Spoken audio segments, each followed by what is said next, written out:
بسم اللہ الرحمن الرحیم۔ عائشہ اسلامک ہسٹری کی پیاری بہنوں اور بھائیوں، السلام علیکم ورحمۃ اللہ وبرکاتہ۔ تمام تعریفیں اللہ کے لیے، وہی نیک لوگوں کا ولی ہے۔ میں گواہی دیتی ہوں کہ اللہ کے سوا کوئی معبود برحق نہیں، وہ یکتا ہے، اس کا کوئی شریک نہیں۔ اور میں یہ بھی گواہی دیتی ہوں کہ ہمارے نبی حضرت محمد مصطفیٰ صلی اللہ علیہ وآلہ وسلم اللہ کے بندے اور آخری رسول ہیں۔ یا اللہ ان پر اور ان کی آل پر اور تمام صحابہ کرام پر اپنی رحمتیں، برکتیں اور سلامتی نازل فرما، آمین۔ میری بہنوں اور بھائیوں، آج محرم الحرام کی پہلی بدھ کے دن کا آپ کے ساتھ بہت ہی خاص عمل اور وظیفہ شیئر کرنے جا رہی ہوں۔ میری بہنوں اور بھائیوں، یہ عمل خاص طور پر محرم الحرام کی پہلی بدھ کے دن کا ہے۔ آپ اس عمل کو، اس وظیفے کو لازم کر لیں۔ انشاءاللہ تعالی اس عمل کی برکت سے آپ کو بہت ہی زیادہ فائدے حاصل ہوں گے۔ میری بہنوں اور بھائیوں، آج آپ کو صرف ایک ہی دن کا خاص عمل شیئر کروں گی، جس کی برکت سے ہر دلی حاجت پوری ہوگی، ہر دلی تمنا اور ہر دلی مراد پوری کرنے کا یہ بہت ہی خاص اور طاقتور وظیفہ ہے۔ انشاءاللہ اس وظیفے کی برکت سے آپ کی زندگی کی جتنی بھی حاجتیں ہیں اللہ کے حکم سے پوری ہو جائیں گی۔ ہر ناممکن سے ممکن حاجت، مثال کے طور پر اگر آپ کسی سے پسند کی شادی کرنا چاہتے ہیں تو اس سے شادی کا کوئی ذریعہ نہیں بن پا رہا، تو یقین کریں کہ اللہ کے حکم سے ایسا کرشمہ ہوگا کہ وہ خود آ کر آپ کو رشتہ دیں گے یا پھر آپ سے رشتہ مانگیں گے۔ میری بہنوں اور بھائیوں، اس عمل کو کرنے کا دوسرا بڑا فائدہ کہ آپ کے رزق کی تمام تر تنگ دستیاں ختم ہوں گی، رزق کے تمام مسائل ختم ہوں گے۔ تیسرا بڑا فائدہ کاروبار کی بندش اور رکاوٹ کا خاتمہ ہوگا۔ چوتھا بڑا وظیفہ دولت میں برکت اور وسعت ہوگی۔ پانچواں بڑا فائدہ ہر قسم کی بندش، رکاوٹ اور جادو کا خاتمہ ہوگا۔ چھٹا بڑا فائدہ ہر قسم کی مشکلات سے، پریشانیوں سے، مصیبتوں سے آپ کو چھٹکارا ملے گا۔ ساتواں بڑا فائدہ اس عمل کی برکت سے، اس وظیفے کی برکت سے آپ ہر بیماری سے محفوظ رہیں گے۔ آٹھواں بڑا فائدہ رب کریم آپ کی اولاد کو آپ کا فرما بردار بنا دے گی۔ میری بہنوں اور بھائیوں، اکثر لوگ یہ کہتے ہیں کہ میں نے بار بار اپنے رب سے دعا مانگی لیکن میری دعا قبول نہیں ہو رہی۔ تو یاد رکھیں کہ اللہ پاک کو ہماری دعائیں مانگنے کا بعض اوقات طریقہ پسند آ جاتا ہے۔ اللہ پاک ہماری بار بار اس حالت کو دیکھنا چاہتا ہے، اس لیے ہم سے بار بار دعا کرواتا ہے کہ میرا بندہ بار بار میرا دروازہ کھٹکھٹائے تو میں اس کی دعا کو سنوں۔ اسی طرح بار بار دعا کرنے سے رب کریم ہماری دعا کو ضرور سنتا ہے۔ اس لیے تو اللہ پاک فرماتا ہے کہ اپنے بندے پر اس کی برداشت سے زیادہ وزن نہیں ڈالتا، کیونکہ ہمارا رب اتنا غفور الرحیم ہے کہ جب ہم رات کو سوئے ہوتے ہیں تو ہماری اچانک آنکھ کھل جائے تو ہمارے منہ سے لفظ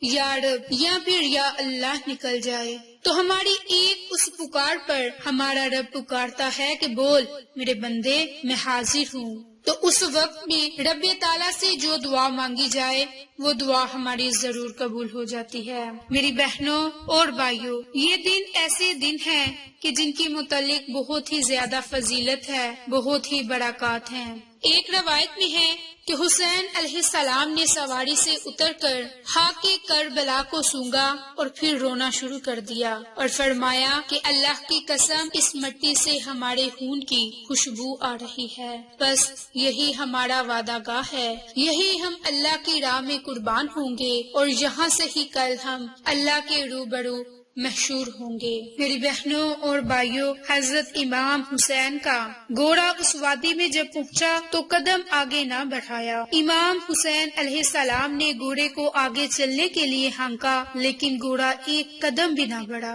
امام علیہ السلام نے گھوڑا تبدیل کیا تو وہ بھی آگے نہ بڑھا، یہاں تک کہ آپ نے 6 گھوڑے تبدیل کیے، کسی نے بھی قدم آگے نہ بڑھایا۔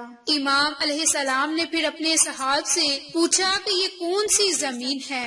عرض کیا گیا کہ اسے کربلا کہتے ہیں۔ اس وقت امام حسین علیہ السلام نے فرمایا کہ اللہ کی قسم، کرب اور بلا والی یہی زمین ہے جہاں دکھ اور مصیبتیں ہوں گی۔ اللہ کی قسم، ہمارے جوان یہی مارے جائیں گے۔ اللہ کی قسم، ہماری عورتیں یہی بیوہ ہوں گی۔ اللہ کی قسم، ہمارے چھوٹے چھوٹے بچوں کو یہاں ذبح کیا جائے گا۔ اللہ کی قسم، ہماری حرمت اور تعظیم کا پردہ یہی اترے گا۔ بس میرے جوان مردوں اور شرفا کے وارثوں، یہاں اتر آؤ، کیونکہ یہ ہماری قبروں کا مقام ہے۔ پھر امام حسین علیہ السلام گھوڑے سے اترے۔ جو ہی امام حسین کے قدم اس زمین کربلا پر پڑے تو خاکِ کربلا کا رنگ زرد پڑ گیا اور کچھ غبار اڑا جو امام حسین کے چہرے مبارک پر اور بالوں میں بیٹھ گیا۔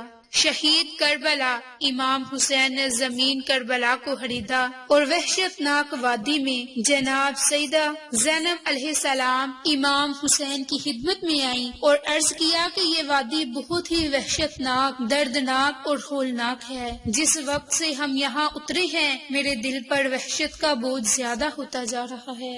امام علیہ السلام نے فرمایا کہ بہن، بابا کے زمانے میں بابا، میں اور حسن جب سفین جا رہے تھے اور ایسی زمین سے عبور ہوا تو ہم یہاں اترے اور آرام کیا۔ بابا کچھ دیر سوئے، اچانک نیند سے جاگے اور گھڑیاں کرنے لگے۔ جب وجہ پوچھی تو بابا نے فرمایا کہ میں نے خواب دیکھا کہ اس وادی میں خون کا دریا ہے اور میرا بیٹا حسین علیہ السلام اس خونی دریا میں غوطے کھا رہا ہے اور کوئی اس کی مدد کو نہیں آ رہا۔ پھر بابا میری طرف دیکھا اور فرمایا، اس ہولناک واقعے کے وقت تمہاری حالت کیا ہوگی اور کیا کرو گے؟ میں نے عرض کیا، میں صبر کروں گا اور اللہ کی رضا پر راضی رہوں گا۔ جب اصحاب اور غلاموں نے خیام لگانا شروع کر دیے تو امام علیہ السلام ایک طرف بیٹھ گئے۔ آپ علیہ السلام نے اپنے پروردگار سے دعا کرتے ہوئے زمانے کی بے وفائی کا یوں شکوہ کیا کہ اے زمانے، تجھ پر تف ہے کہ تو برا دوست ہے۔ صبح اور شام میں حق کے طالبوں اور اپنے دوستوں کو قتل کر دیا ہے، بس تمام اموال اللہ کے حوالے اور ہر زندہ اسی کی طرف جانے والی ہے۔ جب جناب زینب علیہ السلام نے یہ سنا تو بھائی سے عرض کیا کہ بھائی، ایسی باتیں تو وہ کرتا ہے جسے اپنے قتل کا یقین ہو جائے۔ امام حسین نے فرمایا، ہاں مجھے یقین ہے۔ تو حضرت زینب علیہ السلام نے عرض کیا کہ یہ کتنی بڑی مصیبت ہے کہ حسین علیہ السلام اپنی موت کی خبر مجھے دے رہے ہیں۔ یہ بہن سنتے ہی تمام مسورات میں گریا شروع ہو گیا اور امام علیہ السلام نے فرمایا کہ یہ خیال کرنا کہ میرے دنیا سے جانے کے بعد گرے با چاک نہ کرو اور ایسی کوئی بات نہ کرنا جو اللہ کی ناراضگی کا باعث ہو۔ میری بہنوں اور بھائیوں، یہ کیسا وقت ہے، کیسی گھڑیاں ہیں کہ امام علیہ السلام کو اللہ کی راہ میں قربان ہونے کا یقین ہو گیا۔ میری بہنوں اور بھائیوں، آج کی ویڈیو میں آپ کے ساتھ یہ مختصر سا قصہ بیان کیا۔ اب آپ کو عمل کرنے کا طریقہ کار بتانے جا رہی ہوں۔ یہ عمل خاص طور پر قرآنی کلمات، قرآنی وظیفہ ہے جس کی برکت سے آپ کو 8 بڑے فائدے حاصل ہوں گے۔ تو دن میں کسی وقت بھی نماز مغرب سے پہلے یا پھر نماز عصر ادا کرنے کے فوراً بعد حسبی اللہ لا الہ الا ہوا علیہ توکلت وہو رب العرش العظیم، حسبی اللہ لا الہ الا ہوا علیہ توکلت وہو رب العرش العظیم۔ اس دعا کو آپ نے صرف اور صرف 21 مرتبہ آج نماز عصر کے فوراً بعد ہاتھ کی انگلیوں پر پڑھنا ہے۔ انشاءاللہ رب کریم آپ کو ان 8 بڑے مقاصد میں کامیابی عطا فرمائے گا۔ یہ 8 فائدے اور معجزات آپ کو لازم حاصل ہوں گے۔ اس کے علاوہ آپ یہ عمل،